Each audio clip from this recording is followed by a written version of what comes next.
Good morning, everyone, or afternoon if you're joining us from somewhere outside of the West Coast or even all the way to the East Coast now. Just let me know if you can hear me by letting me know where you're logging in from in the chat. My name is Tala. I'll be hosting today's session along with my co host that I'll introduce shortly. We're really excited to get today's session on the way. We have an awesome guest with us who will be discussing today's topic on surviving COVID-19 for your business. Fantastic. We got some folks here from Newfoundland, got Richmond, Virginia. I am logging in from California myself. Anyone else here on the West Coast? And I'm going to invite up one of my co-hosts, Val, just for a quick sound check. Val, are you there? Good morning, Tala. Hey, Val, I can hear you. Good. I saw the Newfoundland person come in. Oh, I butchered it. I think I said Newfoundland. Sorry. I know it's also. I just had to give you a hard time about that. I know it's also. I believe it's Toronto. The T's are enunciated, right? I'm We always always we go confused whether the Toronto. T's are enunciated or not. Toronto. We use T's up there a little bit. Although I'm not from there, so I'm not exactly sure. Maybe somebody in the comments can let us know. We'll get started in just another minute or so. Just want to let you guys know something I'll repeat as well, but on the left-hand side, you should also see a handouts tab. So there are a couple of links that we're going to cover there. Feel free to open those up now. Those are going to be some Excel or Zoho Sheets, which is our spreadsheet tool files that Val's going to cover towards the end of the session. Just wanted to let you know that that exists there. Well, we're also going to have several polling questions. So just be advised, you'll be interacting with your screen a little bit, and we do ask that you interact with us. Let us know what your questions are by entering those in the questions panel, and that way we can get to those in a methodical way. All right, I'll be quiet for just another minute here while we let folks get settled in, and we'll get started. All right, it is the top of the hour. Thank you guys so much for joining. My name is Talha Bakar. I am one of the members of Zoho's finance team here. But before we get into introductions, just want to let you know the topic today, of course, is the Essential Business Survival Guide during COVID-19. We've got some really great tips. If you haven't attended one of our sessions before, you'll notice that our format is a little bit different. It's a little bit more of a kind of podcasty feel. So there's going to be actually 3 speakers today, including me. Try to get various, just experiences, lived experiences, stories into the content to try to make it more interesting and something that's a little bit more realistic than listening to my voice for the next hour. So without delaying this too much, I just want to cover a few basics. So this session, it does qualify for CPE credit. So if you're a CPA, you require that credit. You must be logged in for at least 50 minutes. You must answer 3 of the 4 polling questions. And then when the session ends, stay in this tab. A evaluation will pop up, and you'll need to take that evaluation to receive your certificate. So that's all I have for the basics. The other thing I want to cover is we do, of course, have a chat panel on the left-hand side. I ask that you use the questions panel for any questions. It helps us be a little bit more organized when we go through them. When we stop for polling questions, we'll try to take a look at those questions. So please feel free to let us know what your questions are, and we'll try to get to as many as we can. So without further ado, I'd like to introduce my co-hosts. The first is Val Steed, our Director of Accountants here. I work really closely with Val. Hey, Val, you there? Yeah, just a little slow on the mic on switch there. My apologies. Yes, very pleased to be here. My responsibility is working with the accounting profession in the United States, Canada, United Kingdom, a few other places, and working on content. So very pleased to be part of this session today. And I've got a few sheets later in the session to share with you as attendees. I think you're going to like these. I'm really excited about the session today. Thanks so much, Val. Really appreciate it. And then we also have one of my favorite people at Zoho, Vijay Sundaram. Vijay Sundaram is our Chief Strategy Officer here at Zoho. He's got a ton of experience. Really happy to have him join us from his home here in California. Vijay, you there? Yeah, I'm here. Thanks Thanks. everyone for attending. And thank you for that charitable introduction. I don't know if I can match that, but I will try. Uh, I'm Well, you involved in could a number. you could say I'm your favorite person at Zoho as well. That's what I was There hoping. you go. All right. We love to scratch each other's backs here. But yes, thanks for attending. I'm involved in a number of activities around Zoho in our channel relationships and in our marketing efforts. I have a particular affinity for the finance products here because I do have a background in finance. Thanks again. I hope you enjoyed the session. Back to you, Taha. Thank you so much, Vijay. And then, of course, as I mentioned, my name is Tala. I work on our Zoho Finance Partner Program. So that actually works both with Vijay and Val. And if you're an accountant or you're interested in becoming a Zoho Finance Partner, you can always reach out to me after this session. So what's the agenda real quick? So we're going to talk about a really brief COVID-19 update. We're going to talk about, the bulk of our presentation is going to be focusing on 10 survival tips, and kind of the broad areas of those survival tips are listed below. If we have time at the end, we'll do a Q&A, but as I mentioned, we'll pause along the way for polling questions where I'll take a look at the questions panel and we'll try to answer questions then as well. This information unfortunately keeps changing, but if you haven't already checked out Zoho's COVID tracker, you can go to zoho.com/COVID. Unfortunately, these numbers do continue going up, but hopefully we see this stabilize as the country starts to open, and hopefully, people can prevent the spread of this terrible disease. So let's get into the 10 business survival tips. So what is it that we've kind of compiled for businesses to be keeping track of? So of course, the first and most obvious thing to do for your business during this kind of really strange time period is look at what existing resources or low-cost resources you have around you.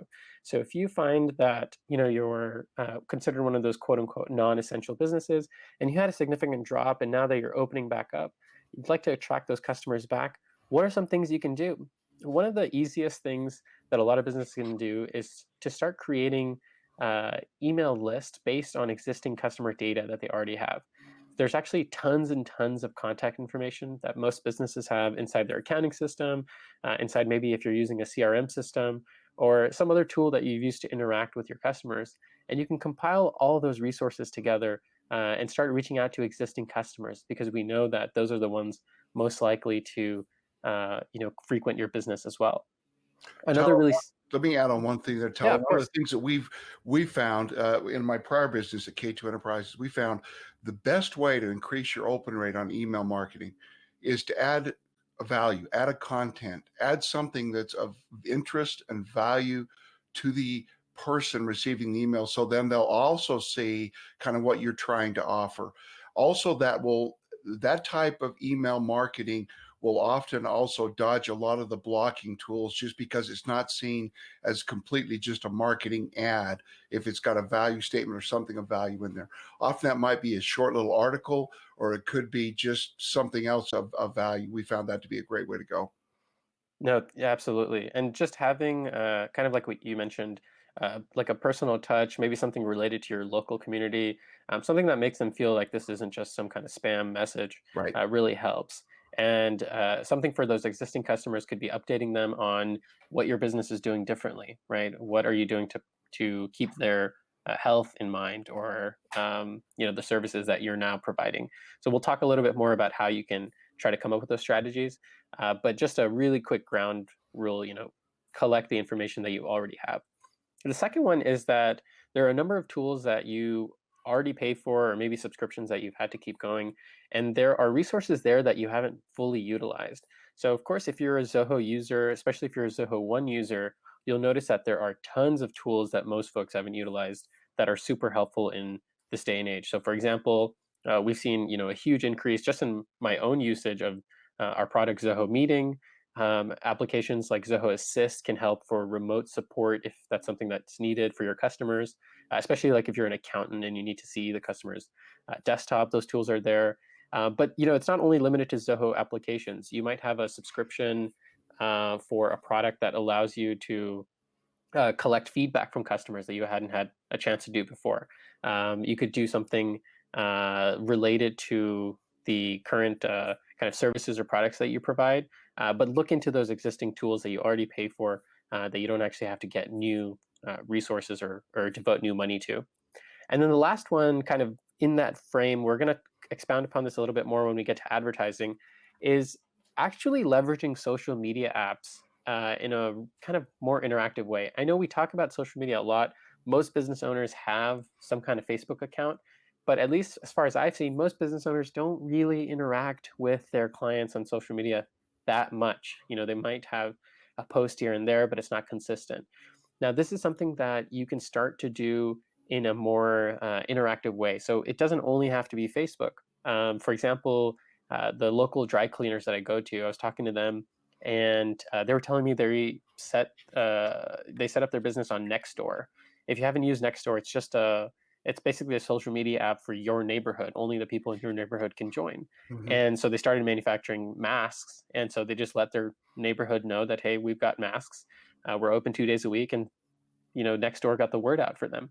So it's just a really interesting way to interact with people in your immediate community. So try to leverage those tools if you haven't already done that in the past. Yeah, and my opinion there, I'm not really a big Facebook fan. I actually canceled my Facebook account. I got to where I was tired of all the possible liability and just hassle and stuff.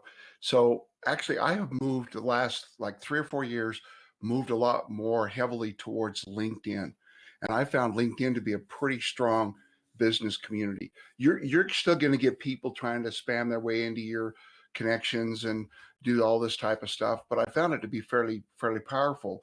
In fact, to just kind of give you a silly little example, I was a little bit bugged last night at DirecTV. They had tried to refund me my MLB subscription because Major League Baseball is not playing. And one of the things they did as part of the process is they actually goofed up on the taxes. I can't believe they did this, and actually charged taxes on a refund, which is not the correct procedure. They just compounded their mistake. They should have refunded the taxes they already charged me on the whole thing. So I just did a quick post on LinkedIn, and this was, it's been up there, I don't know, 14 hours or so, and it's already had almost 1,000 views up there on something like that. A few of the different business posts that I've done up there have gotten quite a bit of attention. And yes, you do need to build a presence on these social media sites. And I would highly advise you, as you build your presence there, build it responsibly. Act as though you remember that once you post something there, it's there forever, kind of thing, or it'll be out there. And so if you build a good, responsible profile on social media out there in a business fashion, you can do some decent business because people will come to respect you and won't like block you or whatever. And I've just found that that's one of many. As Tala mentioned, there's other little local ones you could use, but I really would encourage you to pick a few areas to get involved with social networking and try to build a presence. And one thing I just want to add is something that Vijay actually does every now and then, and I know Val does this too, is they will put out a post. It could be about what they see, their observations, maybe a short article. It doesn't have to be something that's like super elaborate, but just kind of gets your thoughts out there. And so, yeah, just wanted to add that that's also something that you can utilize. All right, so moving on to the second point, looking at the competition around you. If you live in a part of the country that has already started opening up, you can start actually taking a look at what some of your other competition has done, or let's say they never really had to shut down. You can start seeing what are some of the different things they're doing. Obviously, this ranges incredibly for the type of business you are. If you are an in-person food business, a restaurant, this is going to be very different than someone who's providing online services, for example. So taking a look at a void that you can fill is one of the aspects that we wanted to discuss. Every business is going to be interacting with this differently. They're going to have different needs. And so if you can actually notice that someone isn't doing something that can be used in that community, that's a void that you could potentially fill. One of the examples to that is, and Vijay and I were talking about this the other day, is on NPR, there was a story about a bakery. And so they saw that, of course, their business had dropped dramatically because people weren't having birthday parties, but they saw that people were still having birthdays, and none of the other bake, like Safeways or grocery stores had cakes that were small for really small intimate gatherings of 2, 3 people who are stuck at home. So they started baking what they called quarantine cakes, which are just enough for 3 people, but they're really fancy. And so they kind of filled that niche that was there. I know, Vijay, you have a lot of experience kind of looking at the competition even in good times, but especially in bad times.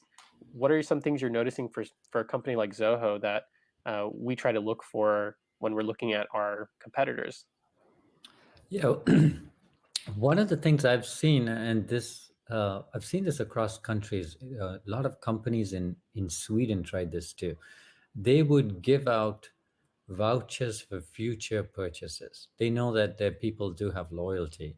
And so they would give people a way to purchase with them, even if they can't purchase right now. So it's some sort of a deal, maybe, but allows you to come back and spend $100 with the company over the course of the next year. So something like that. So that's one thing a lot of local businesses, I've seen some local businesses pick that up, including restaurants here, which will give you that. From a perspective of a larger company like us, I just touch on a few things that we did, and without getting into too much detail. So some of that may help you, and some of that may be relevant to you. The first thing we did is conserve cash. Very quickly we went down that path, realizing that especially we are a larger business, but if you're a smaller business, the number one thing that puts businesses out of the running is cash flow. Is not having cash. Conserve cash. That's a big one. We cut all our marketing expenses very, very fast, and didn't wait for consensus around those things. The second thing that we tend to do, because we are a technology company, I would encourage you folks to look at, is look for technology to find ways how technology can drop your costs. There are more and more and more examples of this coming up. We of course, as a technology company, facilitate a lot of that. Just look at communications. Look how dramatically in the last 2 months, everybody, including a 7-year-old going to school, doing school from home, has started using technology, and how it's dropped costs. Figure out how that can apply to your business. In maybe it's in marketing, maybe it's in sales, maybe it's in customer relationship. Find that this is the time to do that. One other thing I would say I leave you with is keeping customers really close. So this is a time when customers, everybody this is crazy, right? So everyone's looking for relationships, for people they can align with. Do that for your customer. Be close. People are loyal. We do that we've been doing this quite a bit this time. We've extended all kinds of favors to customers. And I'm sure, and we're not doing that because we expect something in return, but that's going to happen. People will come back and say, you were there for me when times are not that good. So those are the 3 things I'll leave you with. Thank you so much, Vijay. And kind of on that last point of staying close to customers, I was telling you earlier about the dry cleaners. So I went there the other day, and so they're obviously, their business has been completely hammered because no one's going to work anymore. So there's only a few people. There's mainly like doctors and stuff coming in. And they just let me know that, they've now started producing masks. And even though I had a bunch of masks at home, I wanted to contribute. I wanted to make sure that I could do a small part and let someone know that, hey, there's masks available there. So yeah, let those customers know that that you're there. And they were very frank. They said, hey, we're not sure how many months we're going to still be here. And that's a business that's been in that same location for, I want to say, about 25 years. So sharing that kind of vulnerability can actually be, helpful in kind of these uncertain times. All right. So kind of getting into a little bit what Vijay was actually talking about, what are some ways that you can adapt to this new normal? Whether that is, of course, the basic accounting stuff that you can do, like cutting down marketing spend, but what are some new services or procedures you can have that can help your business? For example, so many restaurants who previously didn't do DoorDash delivery signed up for a delivery service. They knew this is a way that they can continue to get some business. And so they've started to do that, even though that wasn't maybe a core focus that they had earlier. So what are some things that you can do for your business that allows you to adapt to this new normal? One of the other things that I thought was really interesting here, and I'm sure other parts of the country and even in Canada, you've done this, but there are specialized hours in grocery stores for at-risk groups. So like the first hour, from like 8 to 9 o'clock at the grocery store, I want to say it's on Tuesdays and Thursdays, or Tuesdays and Fridays, is for seniors, pregnant women, and folks with any kind of immune compromised system.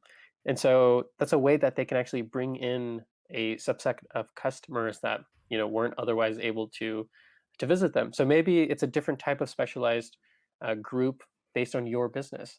Maybe it's whatever your business may be. Maybe there's some kind of target demographic that you can allow to bring in at a certain time, and that helps those customers feel a little bit more comfortable. And then just tell customers what you're doing to keep them safe. So adapting to this new normal is going to take some time. I know Val, you're based out of Utah. It's been drastically different there than it has been in places like California, um, even in Texas. But there's things that you guys have done. What are some things you've seen your local businesses do, just differently? Well, I mean, a lot of businesses will look out with a business situation like this, and also like when we had the whole financial crisis a while back, many businesses will look internally and say, all right, what do we have and how can we deliver that? And what do we want to deliver and how can we deliver it differently? I was kind of surprised because one of the local home repair places, which by the way, now they're all Home Depot and all these places are crazy busy because they've kind of reopened their stores. But they thought of, well, there's going to be a lot of people that are not comfortable coming in the store that need home supplies. So they actually decided they were going to get into the business of delivering home supplies and stuff to people on order. So like takeout orders almost for home supplies. And now with the kids out of school, they've hired a bunch of high school kids like pizza drivers to run around and deliver these home goods. And I talked to the manager the other day and he said our home goods delivery system has been such a hit. He says, I don't know what we're going to do when the kids go back to school. We might have to hire older kids. So it was a pretty quick adaptation of their business. And I think that's what you need to do. I think you need to sit back and say, now, how can we still keep trying to deliver our value? We have a value. Is there different ways or things we can do? Or is there a different value that can we deliver? Is there something different? Like, the quarantine cakes versus birthday cakes or something. And yeah, I've been quite impressed. There was also a local group here in the Salt Lake Valley immediately when the whole thing came out and was shutting down restaurants. They did two things I really admired them for. One, they actually created a fund that people could donate money to just help all the waiters and waitresses and everybody that had been laid off. That was really cool too. But they also set up a fund to try to help these other restaurants get their takeout and other systems going by setting up one website. It was one website for a lot of the small restaurants that didn't have the money to have a website and a takeout system. They created a takeout system for a generic number of other little businesses and restaurants and food places to keep them going. I thought that was all just terrific. And it's just bright minds thinking of better ways to do different things when we have situations like this. And I think that's what you need to do. Thanks so much, Val. Before we continue, I just want to launch our first poll question. Real simple question. We'll just put out there, what is the status of your business? Go ahead and answer that for us. And Vijay, there was actually a question for you in the question panel. Val got to it, but just wanted to see if other people might find this useful. The question was, why did Zoho cut down on marketing spend when there are so many people that could use Zoho apps in this very particular time? Yeah, I just answered that on the on the poll there. The idea was to, your marketing spend to go and get new customers. If you know that schools and educational institutions need it, then you go in a targeted way. So the place that we cut it was in the broad-based method of Google AdWords. And right, the big business ads, right. Yeah, because at that time, right. people are looking to manage a crisis, not figure out how to implement software. Right. So it didn't even make sense to do that. And like I said in my response, Google did that themselves a few weeks later. Yeah, for those of you who don't know, we had a really nice offer. It's a bundle of our solutions called Remotely. And I think if I go out there and hit the site again, just to check and see if we're still offering. It's until like later part of the summer, so it's still available. Yeah. Oh, that's changed. Okay. No, it's still there. It's still there. Yeah. Still on. Okay. Yeah, we have an offer out there till July for people to use a nice little bundle of our apps for free, especially targeted at like universities and nonprofit organizations and schools, and the toolkit in Remotely is just terrific for working from home and keeping a team going. So. We shouldn't be And bragging on our own solutions, but yeah, we answered that one really quick. I was stunned. And just moving on to kind of the next point here, something actually Vijay had mentioned earlier, which was what are some ways that you could actually, for example, have gift card sales, because that brings in immediate cash flow, but doesn't actually require the product or service to be delivered at that time. So it's a helpful way to kind of boost some cash for your business. And that's something that can be in line with your budget, but also, be competitive while being smart. So that can be, reorganizing that budget for marketing spend, even though it has to be smaller, making it more strategic. So just those are some of the options you can take a look at. Now, when you're actually talking about shifting your business, there are a number of ways that you can go about this. One of them is to, if you're a product or service-based business, is to, as we mentioned earlier, start creating those new products, but figure out what it is specifically that your business can do, or what you can focus on that's going to resonate with the customers that you already have, and it's going to actually allow them to come in. So if you try to do, I think, too many of those things, it may also confuse customers. But for example, Right. Every now and then I visit this chiropractor near our Zoho office. And so he started sending out emails saying he'll do like a FaceTime call with you to if you tell him like, hey, this is where it's hurting, he'll tell you, okay, these are the exercises you can do, make sure you're doing them correctly. Which is a very specific thing that you can do remotely. So it's something that, he kind of was clever about, but it's something that you can actually start to consider. And then maybe this is the time that you can decide that you want to reorganize your business for the long haul. Maybe that's setting up some kind of online store that you've been wanting to do, you haven't had a chance to do beforehand. You have some time to do that. This is one of Right. those moments that you could do that. Review processes. I would say this is a great time to really review all your processes, maybe clean up some, automate some, fix some processes. Sadly, this might also be the time to actually fix an employee issue where you got somebody that's just not really doing it for you. One other thing, Tyler, before we leave the competition too, I've read a number of articles, and I think they were all really well done. KPMG and Deloitte and a number of others have got some really great stuff out there. And all of them have one thing in common when it talks about looking at the competition, and that is don't panic, don't overreact, don't go into a huge panic, immediate deep discount, all that does is cheapen the market for everybody. So look at what's going on, keep very close to the competition, but don't overreact. And just want to let everyone know the slides are also going to be available to you. There's some extra content that, it's there for your review. So for example, moving on to just some of these details here, the main thing I want to point out, we've discussed most of this, is if you're in the Zoho ecosystem, what are some tools that you can leverage? So if you haven't used Zoho campaigns, we were talking earlier about creating those customer lists, letting them know what those changes are, adaptations are for your business. You can do so there. And then if you're trying to build or monitor your social media presence, Zoho Social is there as well. So now moving on to an area that I've actually talked to Vijay quite a bit about, just in different types of discussions we've had, but just talking about kind of the brass tacks, the finances, what are the opportunity costs for making this switch? So maybe we can use Zoho as an example for this. I think we'll kind of play this by ear, but I think in the example of Zoho remotely, we probably went through a number of these steps. What was Zoho trying to achieve in that specific rollout? So were we trying to bring in more customers, trying to build goodwill? Maybe we're trying to help businesses that otherwise wouldn't be able to pay for these subscriptions. But what is your business trying to do? What is that goal that you have, and what are the opportunity costs related to that? So maybe Vijay, I know it's kind of a very broad question, but if you can kind of expound upon maybe that example on Zoho remotely or other examples, how do you determine what's worthwhile? And things are so uncertain. A lot of these initiatives may not actually make you a ton of money. What would you kind of consider going into those? Yeah, it's interesting. Most of the audience here are probably financially oriented, and and so am I. And there are times when you've got to abandon that. You've got to you have to balance that with your sense of what the business needs at this point in time. So what we did with remotely and this is honestly how that decision was made.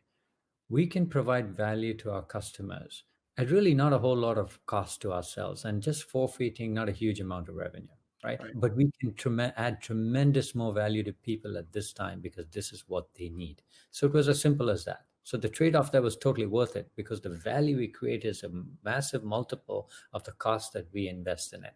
And so we're not even looking at whether we just go with the sense that that made sense at that point in time. And we know customers are valuable, they are loyal, they remember this, and they'll probably come back and they'll probably feel this is the kind of company we want to work with. So that was basically wasn't a financial analysis, really. It was a sense that we can actually do something now at pretty low cost that can multiply the value for so many others. And I know many of your businesses might be in a similar position. So that's how we undertook that decision. Thanks for giving us some of those details. So it sounds like, for example, if I am a business that is like a lot of, like as you mentioned, a lot of folks I think in this session, it's from the last poll question we had, were able to work from home, so they're probably providing some kind of service to their clients. If they're trying to look at a new service that might be helpful to them, would you say don't only look at how much revenue that might bring in, but also consider, is this going to make my business something that people remember after this pandemic? Is this something that kind of builds some kind of trust in my community? Are those some of the decisions that you kind of mentioned that weren't financially driven? Yes, it's two things. One is the part that it's in some ways it's driven by a fundamental ethic, right? Do you want to do, quote unquote, do the right thing? So what's the right thing to do? And that's different for different businesses. So that's one call. The second thing is, in a situation like this, and now things may be stabilizing a bit, it's such a draconian change from business as usual that you have to stop thinking about how you thought about business as usual, which was, do I make investments here and how do I calculate the ROI and things like that. Right. It goes back to the question of the marketing investment. Why was that decision made? Because some of us have been through several downturns, and I've been an entrepreneur myself. And you know that at that point, your gut tells you everything I need to do is conserve cash. And then the downside, managing the downside is far more important right now than capturing the upside. So you go with that intuition, you make the call, and you cut the discretionary expense that you can just do. And in our case, we align that with our policy of not taking people out. So what is it that you do? You go and take out all the marketing expense. So that's how you make a decision, because it's not business as usual, and you have to rethink your usual norm of whether I make a cost benefit ratio or some sort of return analysis on that particular call. I appreciate that, Vijay. And just real quick, it looks like in the comments, a couple of folks were having some audio issues. I can hear you guys fine. I guess I'll maybe, Val, if you can type in the chat box if they can refresh the browser. If other people can hear us, just let us know that audio is okay before we continue. Tell them to refresh their browser. Okay, it looks like quite a few folks are okay. Yep, I think we're. Folks, if you're having some kind of trouble, just like Todd says, refresh your browser and stuff. Technology, of course, isn't perfect, and it will give us some fits as we go through a presentation like this. But hopefully, I think our broadcast is at this time still coming off clear. So check your local connects, refresh. And also, Also, the session's recorded, so we'll send you the link to view that later. All right, so before we continue on, we actually have a second poll question. I just want to make sure I get that out. See if there's anything in the questions panel. All right, let's launch our second poll question. Just a quick question. What are some of the ways you've adapted your business? Just take a couple seconds to answer that. And remember, if you're trying to get CPE, you got to answer 3 out of the 4 questions we'll have.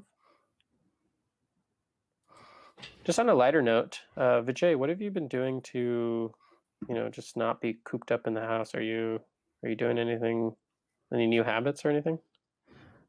Oddly enough, I wake up earlier than I usually do. What?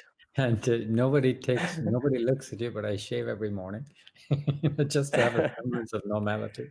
I exercise, and I'm on my desk at 8, which never Oh used my to God. happen. You're just That's impressive, Vijay. yeah, I feel like you're just saying that all this to make us feel even worse about ourselves. No, but I knock off a little bit early at the other end too, because I've had a full day, and all of a sudden you have these hours to read, and it kind of leads me to one of the other things I was going to suggest to the audience here. This is a good time to build skills in your Mhm. teams. It's a terrific time to build skills. People are looking for stuff. They're looking for some meaning. They have the time. They want to come out of this saying they've actually got something out of it. So it's a good time to build skills. So it might be, for instance, there's somebody in your staff who's actually good with numbers, or good with maybe even programming, or has an analytical mindset. Let them go take a course, pay for a course where they can go and take something in programming or whatever. And this is a point where they might actually build something that's of value to them and to your business. So I'm trying to do some of that. My kids are pushing me to learn something new. So I'm trying to do something like that myself.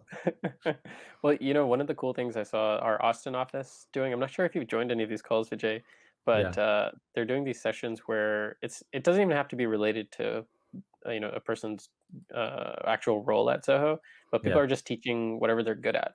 So I think the one last week was on like how to grow plants indoors. Yeah. Um, I'm doing one next week on how to buy a new or used car. So so maybe you could do sessions like that. There's a wealth of knowledge you can tap into. Yeah. But thanks for sharing. All right, awesome. So moving on, we're about halfway through. So this is obviously super important. If you don't already have one, now's the time to create one. But have a plan B and C, D, E, F, G, as we've seen. Have some type of understanding of, already putting some thought into things you can do. Should, let's say, the reopening happens sooner than we think, or this is one thing I'm pretty nervous about, and I don't want to be an alarmist or anything like that. But let me know if you guys feel this way. We may return to some kind of normal only to go back into another lockdown.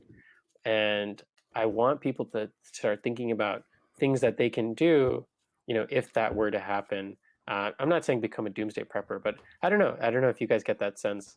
I'm getting that sense that this might be something that you want to do. So have those plan Bs.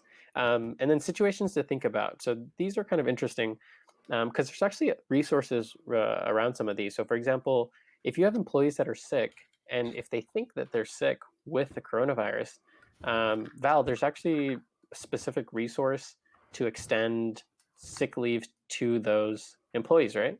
Yes, there is. Yeah, federal government has a deal that will repay employers for sick leave extended. And what happens is the employers get a credit back on their unemployment tax almost immediately for that sick leave pay.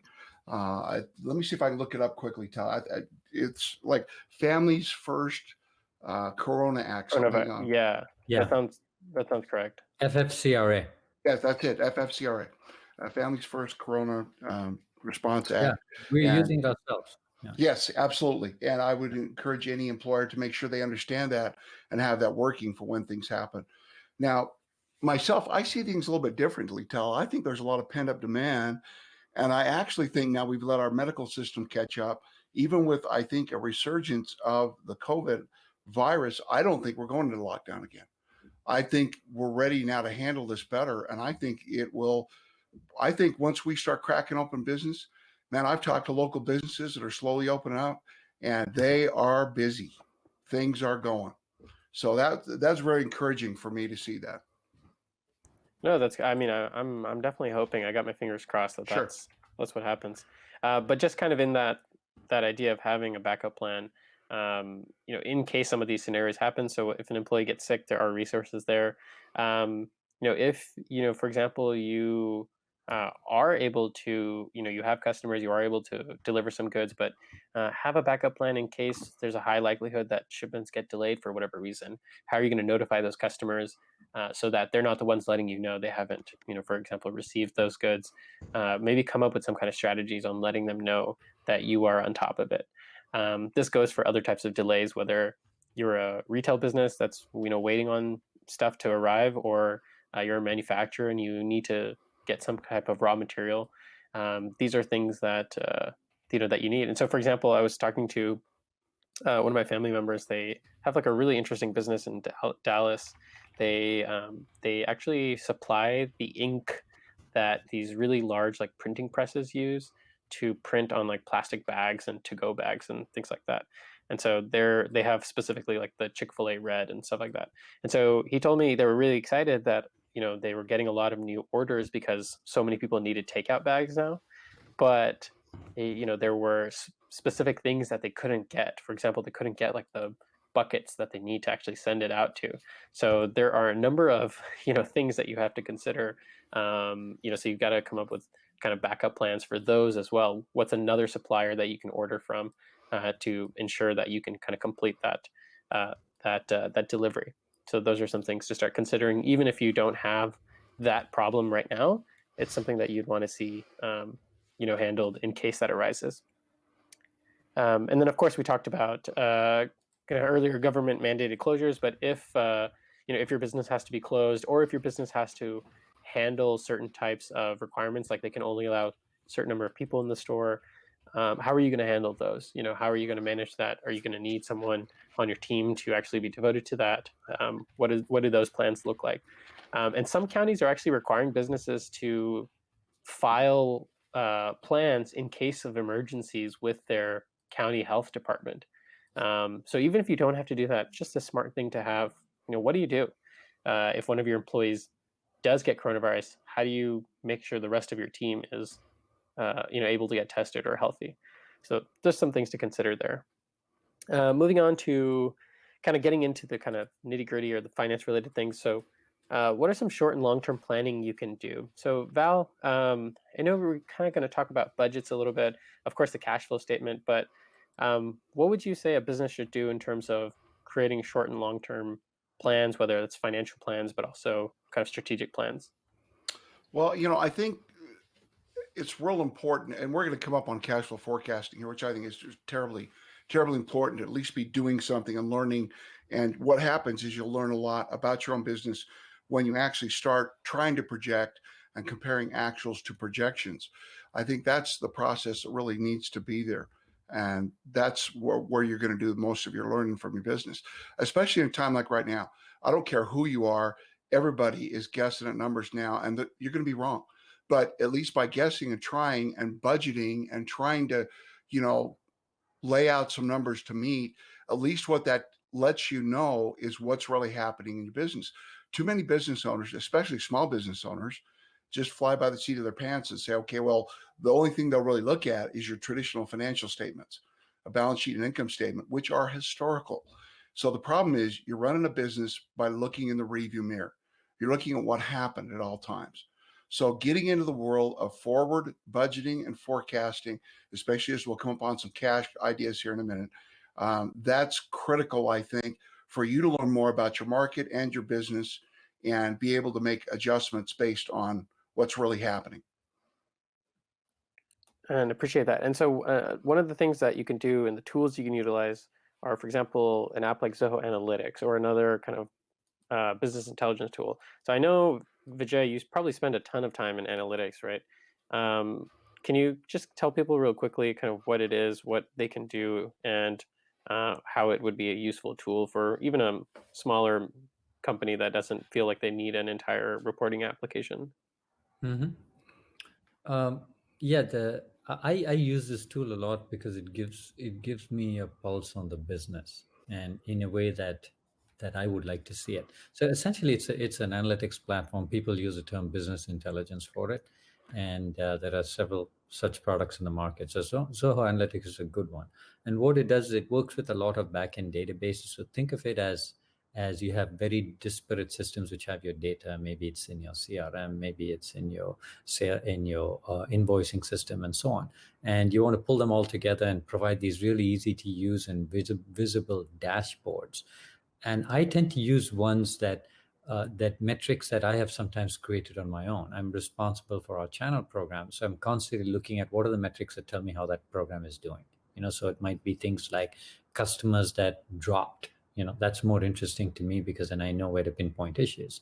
And so I have something that comes out which says who are the customers that dropped this week, and which countries did they come from, so I can get a good sense for that.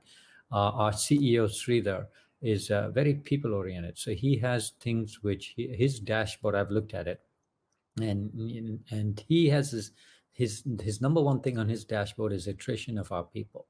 So he wants to know, where are we losing people? So then he can put his finger on it and see what's going on there. Is it something to do with motivation or leadership or lack of product direction or whatever?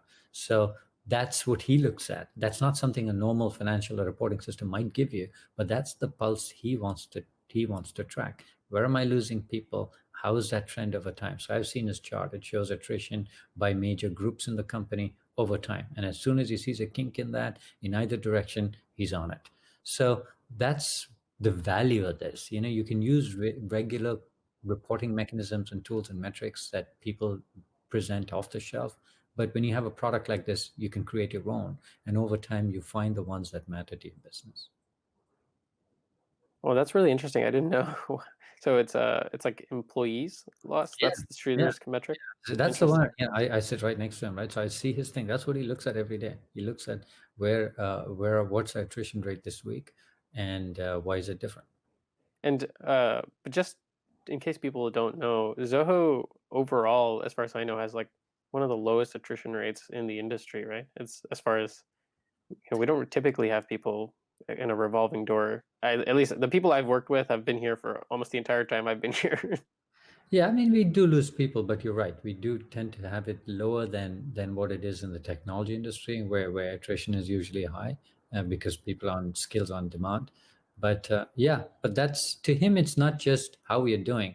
It's also it might reveal some underlying causes. Maybe there's a manager in a team who's the cause, and the best way to look at it is look at outcomes rather than whatever reviews float up to him.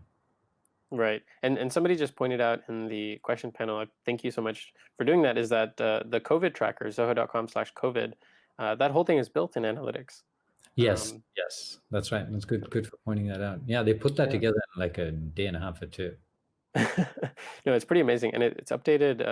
I think it's using like World Health Organization data, but it's really interesting how you can even use other third-party data sources. So one of the things about analytics that I really like is, kind of focusing on the accounting side of things, especially for businesses who are doing accounting system migrations.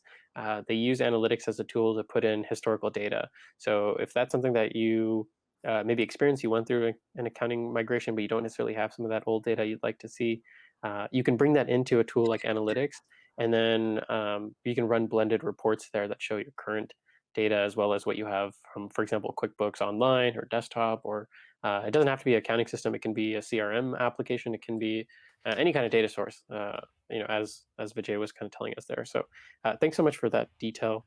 I think it's a really important tool. Everyone, especially if you're financially oriented, should really take a look at that. We are right at the time for our next polling question. So I'm going to go ahead and launch that, and we'll take a quick peek at the question panel as well. So here's a brief question. Have you regularly monitored your business's cash flow and short and long-term budgets prior to COVID-19? One of the options, there's obviously yes, no, but then there's also I need to learn how to do that. And so hopefully, Folks, Val if is going to give us anyone a kind of can a brief hear me, overview. we're having But Val, some if you could technical also, once we difficulties get to that point, with tell us audio. what are some So please resources hang folks in can there. use We're to going to see if we can get this that resolved you've maybe quickly. come across. You've been, of course, in the kind of accounting education field for a very long time. So just going to plant that seed there. Going to give folks another 15 seconds or so. Remember, you do need to answer 3 of the 4 I polling believe questions to the get audio is back. CPE. Tyler, are you there? If your audio came back in, it sounds like my colleague Robin is in the chat, kind of handling that.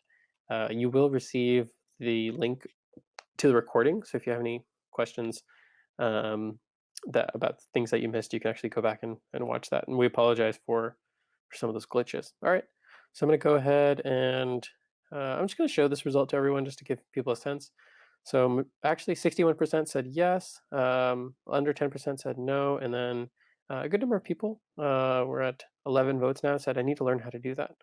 So just keeping that in mind as we move ahead here. So this one's going to be kind of quick. We're going to go through the next few options here as we kind of bring the session to a close.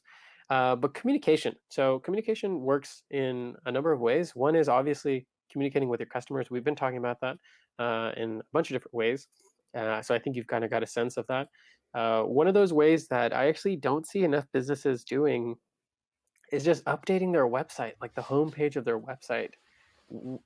Even, I'm the type of person that if I'm finding a new restaurant that I'm going to go to, this is pre-COVID, or even someplace to a coffee shop, um, I usually look on Google Maps and I usually click on their website just to see if they have some relevant information. They have a menu there. And if that's a place that you can put a giant banner that says, hey, we're still open for business, don't overlook that. I feel like a lot of people feel like their website is kind of stoic. It can change, it can bring some of this information to your customers. And if you, let's say you have a website, but you don't monitor it, within the Zoho ecosystem, there's some really cool tools. One of those tools I love is called Zoho Page Sense. So that's PAGE, Page Sense. And what you can do is basically just puts a little snippet of code on your website, but then it gives you an idea of how people are actually using your website, what pages they're going to, how much time they're spending there. It'll even tell you what buttons they're clicking on, how far they're scrolling down. And so that's a good way for you to kind of get a sense of, is your website actually, what's the intent of your website? Just like your business actually has a specific, intent. You have services that you provide. You have put thought into them. I feel like the website, is something that you can also bring a lot of that communication to. So some things that Val covered earlier. So be transparent, right? Be tactful in this time as you reach out to customers. Understand that maybe some customers won't be able to to contribute to your business. Maybe they're in a difficult time, and you can kind of consider that. And then if you do have customers and sales that you're making, update them very quickly on different issues that they may be experiencing. So when that's all said and done, we're talking about communicating within your team. So typically, most businesses communicate through email. Email may not be the quickest way to actually get something out there, especially nowadays when things are changing so quickly. So one of the things that you can do is use a tool like Zoho Click, right? Zoho Click is a chat application that lets you create chat channels. We use it extensively here at Zoho, and especially post COVID, kind of working from home, it's been my primary channel to communicate with my coworkers. So if you need to let your team members know something quickly, consider using a tool like Zoho Click. Of course, there's other tools like Slack out there that kind of provide a similar experience. Take an idea, take an interest in actually coming up with some of those ways. I'm sure many of you have already started to use video chat with your team members. This is a great way to, of course, discuss business related meetings, but also some of the teams that I work with, they have like a Friday happy hour where they'll just get on and they'll talk about something other than business just to give people kind of a break in the monotony. So those are things that you can also do. If you are more in tune with, let's say, an app like Zoho Creator, you can actually build a customer portal or an employee portal and make that available to your different team members as well. So communication is really, really important there. Now, just moving on. Tala, Yeah, go ahead, Jay.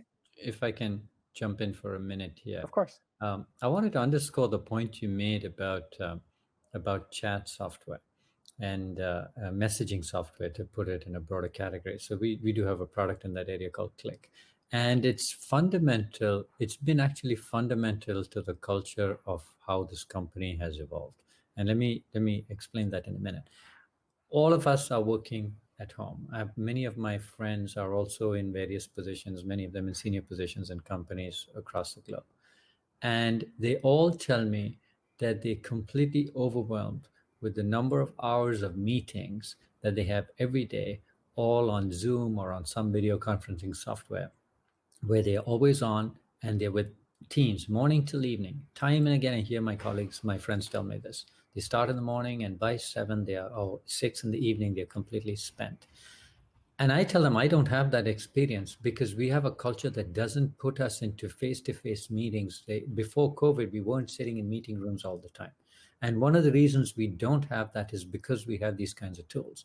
We have tools like Click, we have tools like Connect, which are participatory forums that could be ad hoc and informal or somewhat more formal, where people can go and self-serve themselves with information, where you can create an ad hoc group of 4 or 5 people, start off a messaging chat, solve a specific problem, like I just did before this call on a pricing issue, and with 3 people involved who are just pulled out from different groups in the company. And you solve it there in that channel. You're done in 10 minutes and nobody's on a call. There's no scheduling, there's no calendaring, all of that stuff. So explore these tools. This is the wave of the future. Simply replicating meeting rooms into online.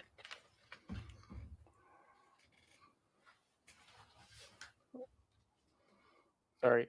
So, Val, I think, apologize for cutting you off, Vijay. It looks like we can hear you now. Can you hear us? Yeah, I can. I always could. Yeah. Okay, I can hear you too, Vijay. Val, can you hear us? I think he actually didn't realize we were talking. He couldn't hear us. Yeah, no, so a bunch of people are, they say audio is totally fine on their end. So, Yeah. I'm not gonna refresh the whole session, but it looks like, but thank you so much, Vijay, for going into that. We'll just continue the session. Again, there will be a recording. Everyone will get access to that. So, all right. Now, kind of moving on. So we talked about Zoho Click. This is just a kind of more detailed view of that application. Yeah, I mean, Vijay, you'd also say, like, do you use more chat than email by and large? I feel like I'm at probably like I don't even know, a 10-to-1 chat to email kind of interaction. Yeah, I mean, I don't want to belabor the point I made earlier, but yeah, Yeah. these tools actually help a lot more. Email, I mean, we still use it for various things. I'm dealing with a legal contract, and I still have to do that in email. I was doing that last evening. But a lot of things you want to just solve and move on and take it off your plate, so it doesn't work its way into a calendar or become part of a schedule somewhere. You can just deal with it right off. And email is not the tool for that. Got it. Thank you. Yeah. Yep. And then this is kind of another interesting tool, Zoho Connect, right? So not to make this into a session just listing tools, but we're trying to give you ideas of ways you can actually communicate that are kind of a little bit outside the box. So Zoho Connect is basically a social media thread, but it's within your company. We find this really helpful for just letting employees post their own ideas and then having a discussion on those ideas in its own kind of channel. So it's different than chat. It has a longer shelf life, if you will, but it's another tool that you can actually utilize in that space. Let me give an example of how we use it. So I'm involved in the partner program at Zoho, as some of you know. Some of you here are partners. And what we do is we use Zoho Connect as a way to create persistent information. We want to make an announcement about something. Let's say it's something to do with a new product announcement. It's there. Someone who comes in a week later, 10 days later, can see it because it's tagged and it's available under a heading, which is not how chat and messaging software works. So you'd use this for more persistent information. Another good way I tell people to use this is use it for training. When you get in new employees, create a specific channel, tell them, put the things out there, posts out there that people need to know. And all of a sudden you have a training channel where people can self-serve themselves, and you're not spending additional time and resources, and your training is consistent. No, that's a great point. Thank you so much for that. All right, so moving on, this is a point that we discussed in detail in our last 2 sessions on the CARES Act. So loans and relief, there are a number of resources out there for businesses. Many of you probably applied for PPP. Hopefully that was something that you were able to get, or even EIDL. There are additional resources out there. One of the things that I just want to discuss, and Vijay, I kind of wanted to get your take on this. It was actually I think it was a tweet by Mark Cuban that kind of got me thinking about it.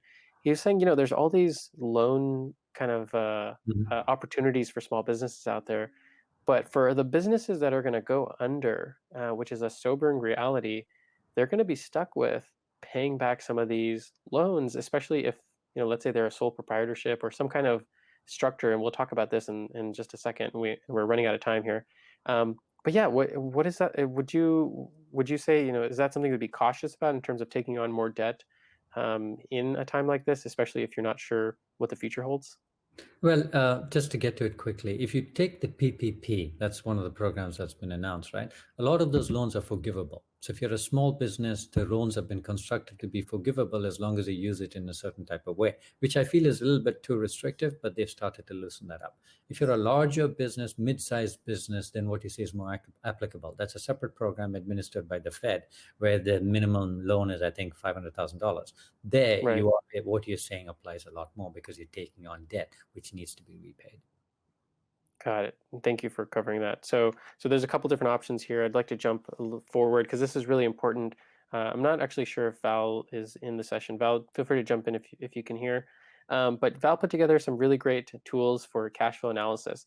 So if you click on the Handouts tab on the left-hand side of your screen, you'll notice that there are two links. One is for a cash flow forecast and then a cash flow example. You can actually open these links up directly yourselves. You can interact with them inside of Zoho Sheet in your own instance there, even if you don't have a Zoho account. And then you can also click on File and save those as an Excel file on your computer. Use those inside Microsoft Excel if you'd like, or put them over to your Zoho Drive if you will. So there's some really great formulas that Val has set up for us there to kind of give you an idea of how to create a cash flow forecast and what an example of one of those is. I think unfortunately we lost audio with Val for kind of expanding upon that, but again, it's in the Handouts tab on the left-hand side. Feel free to open those up before the session ends. So just to kind of cover this real briefly, these are financial records about money flowing in and out of the business. So you'll get a chance to kind of analyze this more closely. There are some cash flow management concepts that you're going to want to actually take a look at in terms of cutting all non-essential spending. We went through a lot of these, but actually creating that cash flow report. The last point, this is the most difficult point, which is shutting down. The only thing I wanted to cover here is this is something you'll get a chance to do at the end after you go back, but take a look at the structure of your business and the ramifications for, declaring, any kind of insolvency. I know this is a very difficult discussion to have and something that I've experienced myself and our family having to shut down businesses. It's not fun at all, but it can actually save a lot of heartache in the long run if you can calculate your burn rate, understand where you are. But just understand that different types of businesses have different obligations when it comes to debt.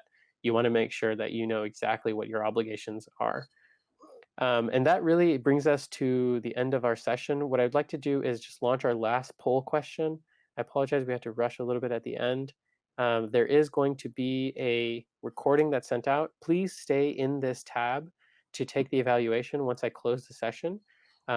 We'd love to get feedback from you. Unfortunately, I know some folks didn't get to hear a lot of that stuff, so we'll make sure that an email is sent out to you right away with the link to the session. And if you have any questions, please feel free to reply to that email. We'll be happy to answer those questions for you. Without further ado, just wanted to say thank you so much to everyone. And Vijay, if you have any closing remarks. Thanks everyone for attending. Back to you, Tala.